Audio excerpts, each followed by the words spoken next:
আমি আমি আর পারতেছি না, আমি আর নিতে পারতেছি না, আমি জাস্ট ভেঙে পড়ছি, আমি আর পারতেছি না।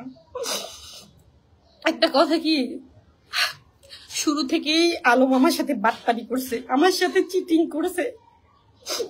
আমি ওর সংসারে থাকা অবস্থায় সে হচ্ছে গিয়ে পরকিয়া করছে মিথিলা নামের মেয়েটার সাথে।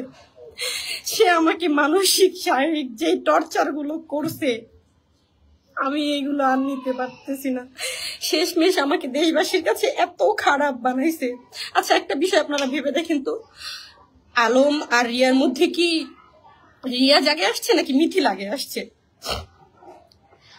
এত কিছুর পর আমি যখন আলমকে ডিভোর্স দিলাম, আলম দুইবার সুইসাইড করতে যায়, আত্মহত্যা করতে যায়। আমি মায়া করে তার কাছে ফিরে যাই, তাকে বাঁচাই। সে আত্মহত্যা করতে যায়, আমি তাকে বাঁচাই। এটা কি আমার অন্যায় হয়েছে? আমি কি পাপ করছি? সে সে দেখেন কেমন চাল চালতেছে।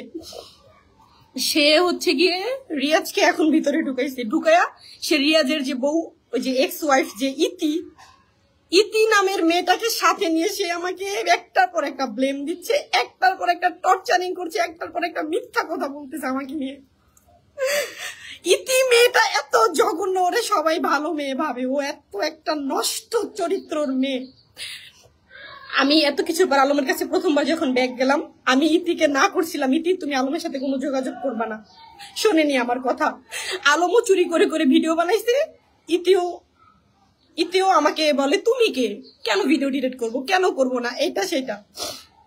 তারপর কিন্তু আমি এগুলো সহ্য না করতে পেরে ও যখন ইতির সাথে যোগাযোগ করে, মিথিলার সাথে যোগাযোগ করে, তখন আমি ওরে ডিভোর্স দিয়ে দিই। ডিভোর্স দেওয়ার পরও কি করলো, সুইসাইড করতে যায়, এইটা করতে যায়, ওইটা ফাঁসি টানায়, হার্ট অ্যাটাক করে, আপনারা তো সবই জানেন।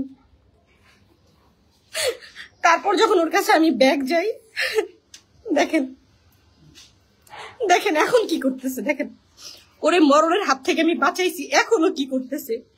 রিয়াজকে ভিতরে ঢুকাইয়া সে ইতিকে সাথে নিয়ে আমাকে একটার পর একটা এখন ব্লেম দিচ্ছে, একটার পর একটা আমার সাথে এমন জঘন্য কাজ এখনো সে করতেছে আমার সাথে। সে ফোন দিয়ে দিয়ে আমাকে মিথ্যা কথা বলে, এই মাত্র সে আমাকে হুমকি দেয়, সে আমাকে ধ্বংস করে দিবে, আমাকে এইটা সেটা। What is this? আমি কোনো অন্যায় করে থাকি তুমি আইনগতভাবে ব্যবস্থা নাও। হ্যাঁ, আমি যদি কোনো অন্যায় করে থাকি তুমি আইনগতভাবে ব্যবস্থা নাও, আমার কিছু বলার নেই। কিন্তু তুমি কেন এরকম করতেছো আলম? তোমার সমস্যাটা কি বলো? তোমার কি সমস্যা? তোমার সমস্যা কি? তুমি এখন রিয়াজকে ভিতরে ঢুকায় তুমি রিয়াজের বউকে সাথে নিয়ে এরকম চাল চালতেছো কেন তুমি?